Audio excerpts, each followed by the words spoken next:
One more test run for the Illini men's basketball team before the big game against UConn on Black Friday. What do I want to see? I'll let you know.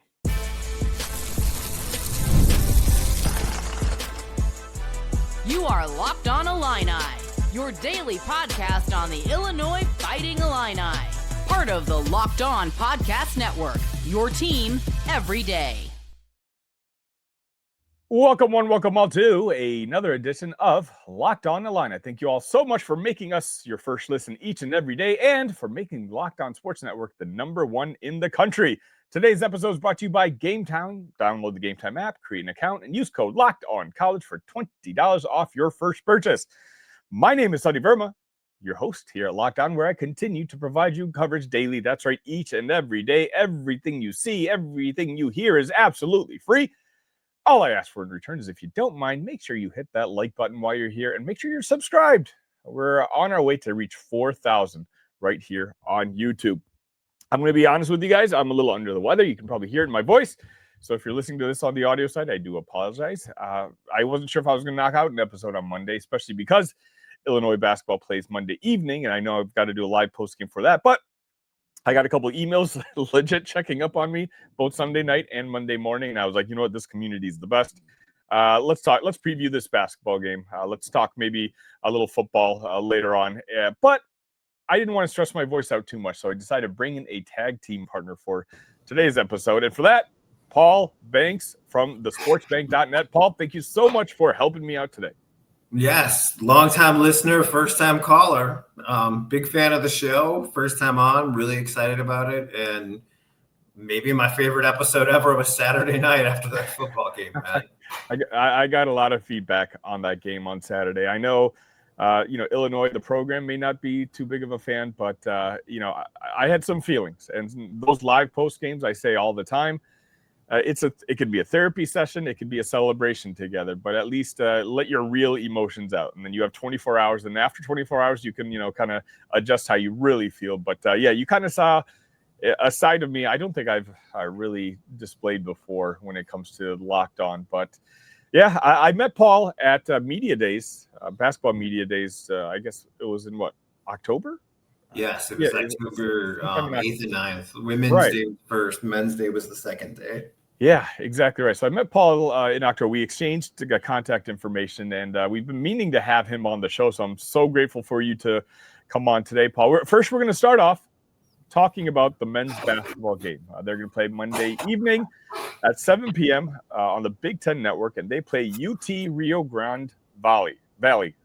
We're currently 2-3 on the season. Now, my everydayers on the show know normally for these previews, I like to scout the other team and see what Illinois should be concerned about.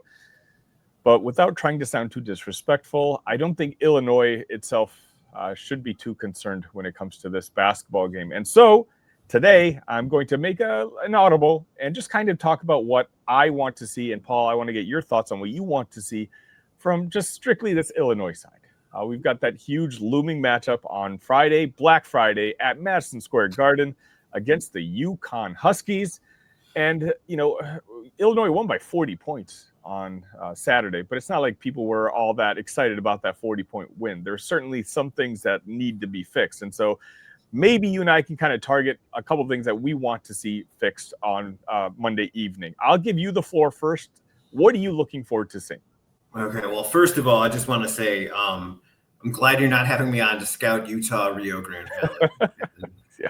I don't know if On3, Fansided, SB Nation, I don't know if they have sites that are devoted just to Rio Grande Valley, because if they do, whoever runs it, more power to you. Yeah. And if you end up stumbling across this episode, shoot me an email. I'll bring you on. For sure. With these bye games, it really is all about what's going on with your team. It really is all about that. And that's where I want to start. When we were at Media Day, and there was obviously a mass around, every seat was taken on the little podium. I stood up and I asked Kylan Boswell and Ben Humrickhouse, I said, our fan base, and I say our just being an Illinois alum and, from a family of alums, we go way back generations.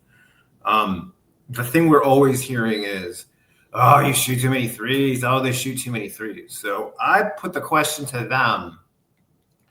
I don't see that as a problem that is really fixable or even like addressable in a way. And my question was like, okay, what do you guys do with analytics? And they're like, yeah, that's fair.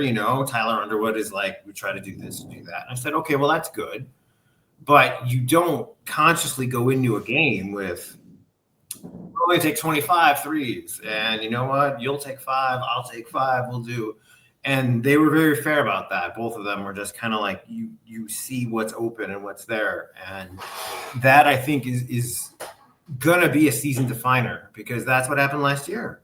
We're just like, okay, like Rickhouse, he had a bad shooting game at the United Center, and he had a bad shooting year last year. And so what do you tell him to do? Stop shooting? Well, no. If you're open, you take it. So what I would really like to see is just smart shot selection. And, the smart, it's always easy to say if a smart shot is the one that goes in, but I just kind of want to start with there. If it means making the extra pass, if it means more ball rotation, if it means a guy who's more open, if it means more spacing, then let's try to do that. Because I think if you could really get to a point where, last year's team, if they just were a couple points better, that's a big difference between being a 6 seed and a 3 seed. And, so let's look at that. The other thing I wanted to touch on was just more minutes for all, Illini, basket, Balkan, the Balkan Illini. Let's get them more integrated. Let's get this thing, and obviously the last one to come along is going to be Petrovic, because he just made his debut last week. Yeah, I think along those lines, my number one priority today, and I don't even know what else I'll be watching, is my eyes are going to be glued on Tomislav Ivišić. He looked really bad against Alabama. He looked rough against Long Island on Saturday. And we're going to need Tommy at 75, maybe 80% at the very minimum to have a chance at beating the UConn Huskies this upcoming Friday. We know it's conditioning, and we know he's not completely healthy, but I guess for my own confidence, I need a get-right Tommy game. I want to see them run the offense through Tommy. I want to see him look like what he looked like in the first game of the season and what he looked like last year, which was, arguably our best player on this basketball team. I think first and foremost, you want to get him going. You want to build his confidence, because I think this offense at its peak powers has Tomislav Ivišić being the engine of it. And if, as I mentioned, if you want any sort of chance at beating UConn on Friday, you need Tommy running. You need him doing the things he does, make the passes that he makes, having confidence when he shoots the three-point shots that he shoots, that they're going to go in. And the other ones, I guess we can kind of summarize it with what you said. It's not just Tommy, but we saw a glimpse of Petrovic against Alabama. Then we saw him play a little bit more against Long Island. These are the games for, Mihailo and a guy like Brandon Lee, who got his first minutes also against Long Island, to really figure out what kind of role they're going to have on this basketball team moving forward. My everydayers in here know I'm a big Mihailo guy. I really like the tape. I trust my own eyes, and I think that he can have a big part of this basketball team. But if he's erratic, if he makes turnovers the way he did against Long Island, well, then maybe he may not have as big of a role as I first envisioned.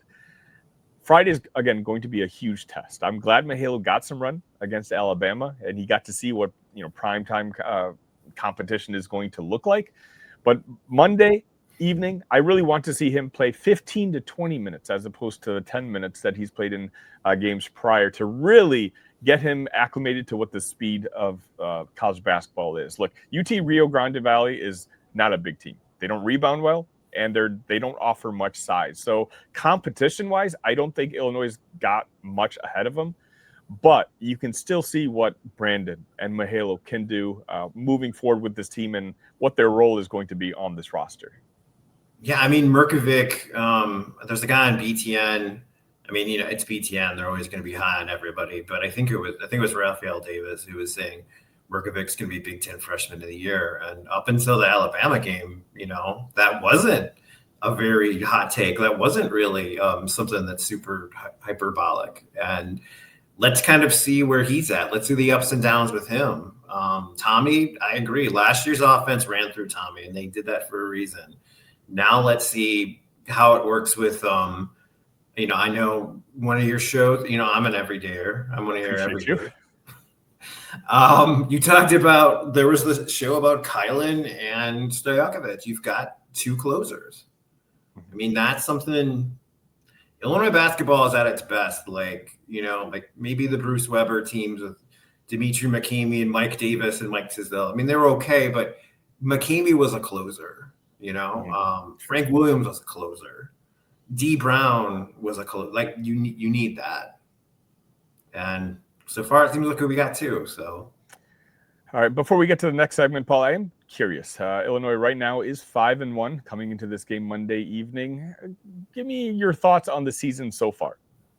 I would say the Alabama game was kind of like the real test, and we saw that there's a little too much in common with last year's team, and that not in a good way. The early returns were very, very promising.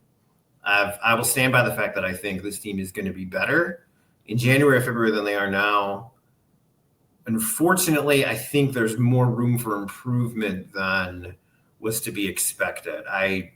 These bye games really don't tell you much, and I kind of see why they do it because, like, when you've got overlap season, like media types like us, it's kind of cannibalizing. I mean, if you have a basketball game on a Saturday and you have a football game, like that's. So you kind of do those warm-ups. Kudos to Brad Underwood with these tough scheduling. I think that's great. I think we're going to learn a lot. One thing I can say is at least the buzz is back. I mean, I was at those United Center games when they were drawing 5,000-6,000 people, and it was sold out. I think, I'd say this is a top 4 Big Ten tournament team, and I'd say it's I don't know. I'd say they'll probably be a seed or two better than last year. I do think it's a better team than last year. How much better? I don't know.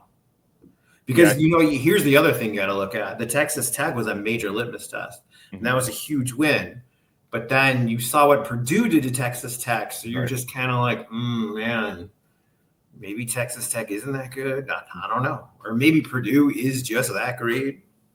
Yeah, it's a young season. We got a lot to learn still, especially with a lot of big matchups coming up. The vibes with Illinois basketball are very high. Unfortunately, the vibes with Illinois football, not quite as high. Paul and I, we're going to discuss the upcoming Northwestern matchup right after this. The holiday season is right around the corner, and that means it's time to get your home ready. Whether you need more seating for guests, cozy new linens, or fun serveware for holiday hosting, Wayfair's Black Friday sale is here to help you make your space shine. And the best part, you don't have to wait. Wayfair's Black Friday deals are happening all month long with up to 70% off everything from sofas to spatulas. I recently just upgraded my couch. When I'm sitting here watching these Illini games, I want to be comfortable. Wayfair hooked it up for me. If you've ever hosted family for the holidays, you know how much of a difference a few new touches can make. Wayfair makes that easy. Don't miss out on the early Black Friday deals. Head to wayfair.com now to shop Wayfair's Black Friday sale for up to 70% off. That's WAYFAIR.com. Sale ends December 7th.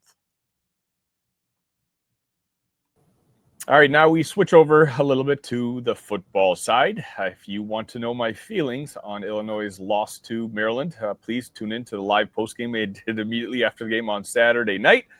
I don't want to rehash that too much. I don't think I'm going to do a player's grade episode because I didn't want to rewatch the game, if I'm being completely honest with you. But I wanted to move forward, and moving forward, we have Northwestern coming up on Saturday. Luckily, Northwestern, at least luckily for me, they clinched their their bowl eligibility by getting their 6th win this past weekend. It's a team where, I think, actually, I'm going to pause. I'm going to let Paul tell us a little bit about Northwestern just because he follows them a bit more in depth, and then maybe I'll add a tidbit here and there. Paul, you let me know, Illini fans who are going to be seeing Northwestern for the first time on Saturday, what should they look out for? Well, first of all, I think the number one storyline for this game is going to be attendance because that has been a tricky thing for this. A shout out to my friend Larry Hawley, former of WGN. I asked him for a factoid. I said, why was that 2001 Big Ten title clinching game against Northwestern that was moved to Thanksgiving, like Thanksgiving itself, and it did not draw very well? And I guess he told me that, Ron Turner wanted to make it a Thanksgiving tradition, and Ron Gunther approved it, and it was kind of strange, but okay. So they tried that. They moved it to Soldier Field. That didn't work. And now comes the first ever night version.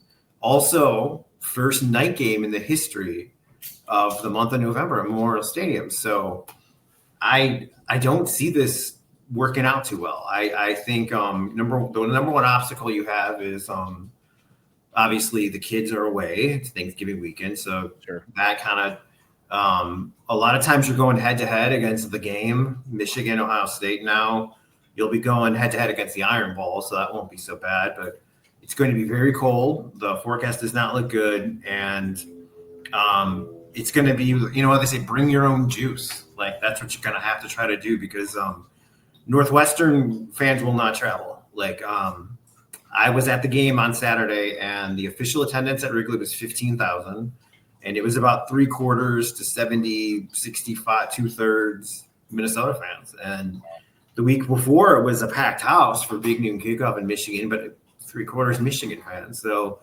we start with that. Let's start with the fact that, like, this is not going to, have a lot of atmosphere, and it's going to be very much all Illinois fans, I would think.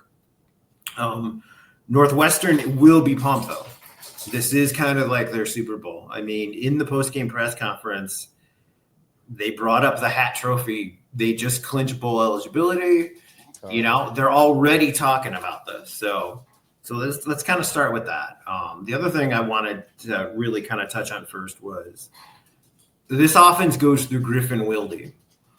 Now, a lot of people, unless you're an everydayer for Northwestern, you might even pronounce it Griffin Wild, because that's how it's, unless you probably don't know that. Now, he's gotten better as, Hayden Elegon II has become another receiving target. The tight end, is also become kind of a third option. And now we're seeing the best from Preston Stone. Preston Stone had his best game of the year last week, and he came to Northwestern highly heralded. He had done a whole lot at SMU, had a very up and down, a lot of times down kind of season. He just really wasn't kind of showing that promise until now. So he is at his peak. So keep an eye on that. Also keep an eye on the health of Anto Saka. Now, in addition to running the Sports Bank, I write for two of USA Today's NFL Wires pages. I write for Ravens Wire, covering the Ravens, and I write for Draft Wire. And I've written a lot of stuff about Anto Saka, and he doesn't have the stats, really. He just doesn't. He's third on the team in sacks, but man, he should be like a round 2 guy, maybe round 3. I don't know. Now, he left the game against Minnesota injured. Braun did not say anything in the post-game press conference about it. Braun speaks to the media in, 45 minutes from now, from when we're recording. We'll check on that. We'll see if he plays, because obviously, if you're an Illinois fan, what's your number one concern? Pass protection. Sure. Yeah, my number one concern, and you kind of hinted at it, is the Northwestern Wildcat players. They're going to be up for this game.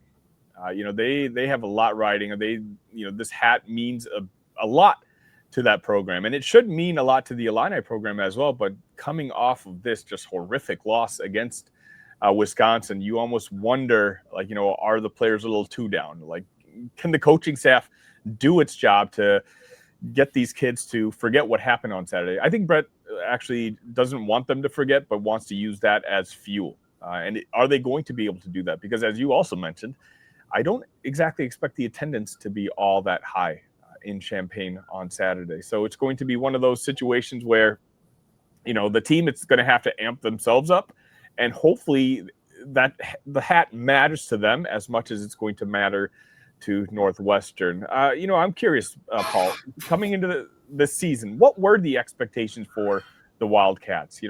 Braun, head coach Braun, is coming into his third season. Currently, they're at 6-5. With a chance if they win on Saturday to go 7-5. Is that kind of what was to be expected? Are they overachieving, underachieving? Where is the Northwestern program right now? Oh, they're overachieving because my season prediction was 5-7, and I was considered more of an optimist coming off a 4-8 year. Preston Stone, like I said, came with high expectations, but Northwestern has become this transfer only quarterback program. Like, you got to go back to Clayton Thorson, and a lot of times people kind of knocked him, and Pat Fitzgerald would just really extol the virtues of Clayton Thorson, and I get it now. Having that homegrown guy who's there has made a difference, but that has been I already touched on Saka. Another guy to watch is as an offensive tackle, Caleb Tiernan. He might be their best NFL draft prospect. The other thing was, heading into the Oregon game, Northwestern got off to a real slow start this season, and then when we learned that Cam Porter was going to be done for the year and most likely done for a career, the running back room has picked up the slack. Mm-hmm. Caleb Komolafe is a good feature back. Joseph Hyman II is a good change of pace back. I think they've got a good running game going, but I do think that Illinois needs to jump on this early. I think you can't have these slow starts that Illinois has had because if they can do it, I think Northwestern is a team that does not want to play from behind. Kudos to them for what they did against Minnesota when they were down 2 touchdowns and they came back. Like I said, Preston Stone is playing better and the passing game is better. But, I mean, if we're talking about like in the 20s or whatever it's going to be, maybe kind of wet, how much is that going to affect the passing game? Maybe that plays in Illinois' hands. I say Northwestern's overachieving, and I think they're probably slotted into the Rate Bowl no matter what. But maybe if they pull up the 6-point upset here or whatever, maybe they go to the pinstripe. And if you're Illinois, you're playing not just for the hat, but you're playing for these seniors and this class. And next year's a massive rebuilding year.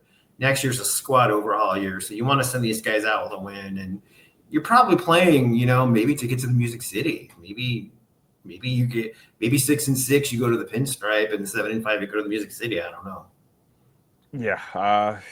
The fact that, this graduating class is so monumental to this program, like in particular, of course, Luke Altmyer. Let's be honest, this is probably Luke Altmyer's last game as the quarterback of Illinois. I don't imagine now that, playing in a post-January 1st bowl game is out the window. I don't imagine Luke wanting to suit up one more time for a bowl game that, ultimately, big picture-wise, may not matter. When it comes to units, the defensive side, offensive side, which is the more stronger unit for the Wildcats? I think the defensive unit is more stronger, and I think that's a function of Braun being a defensive coordinator who got into the job. Same way Fitz, very extenuating circumstances, very serious circumstances. He's the guy on the job. He's a defensive guy. Fitz was a defensive guy. But I have to ask you this. I agree with you on so much.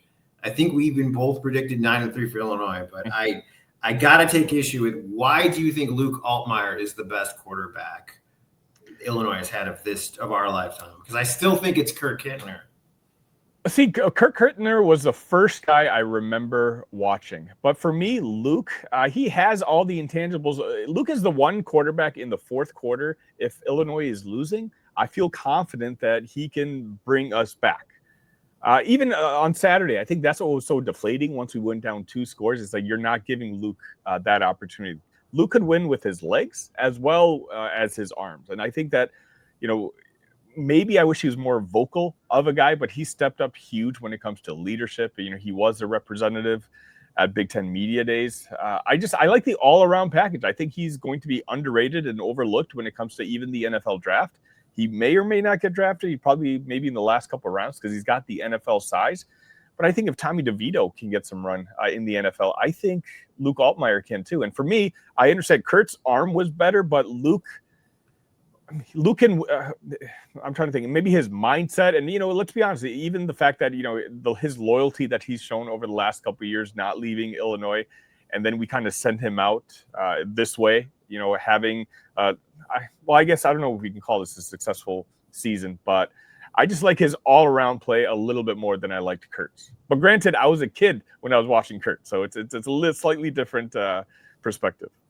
See, I want to give the edge to Kittner because Big Ten title, big scoring teams, big numbers, better pure passer. But in your defense, in your argument, Kittner had NFL wide receivers around him and a much better line protecting him. So Altmyer is kind of like the guy who made more out of having less. So, and the environment's a little bit different. Illinois, had the ability to win a Big Ten title back then. Now with the Big Ten West being gone, who knows? I think Illinois would have been in the Big Ten title game last year had the Big Ten West still existed. And, whether they pull off the upset or not, who knows? But, all right, Paul, thank you so much for jumping on with me today. Can you let the folks watching and hearing this know where they can find your work? Yes, please go to thesportsbake.net. And please go to eckhartspress.com for my soccer book, Transatlantic Passage, How the Premier League Redefines Soccer in America. Go to Amazon for my sports media book.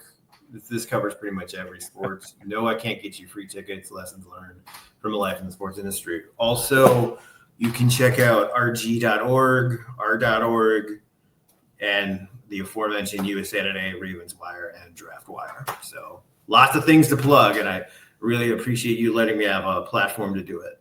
Paul, I appreciate you coming on, and hopefully this won't be the last time. Yes, I had a great time, and thank you again for having me on. I really enjoyed it.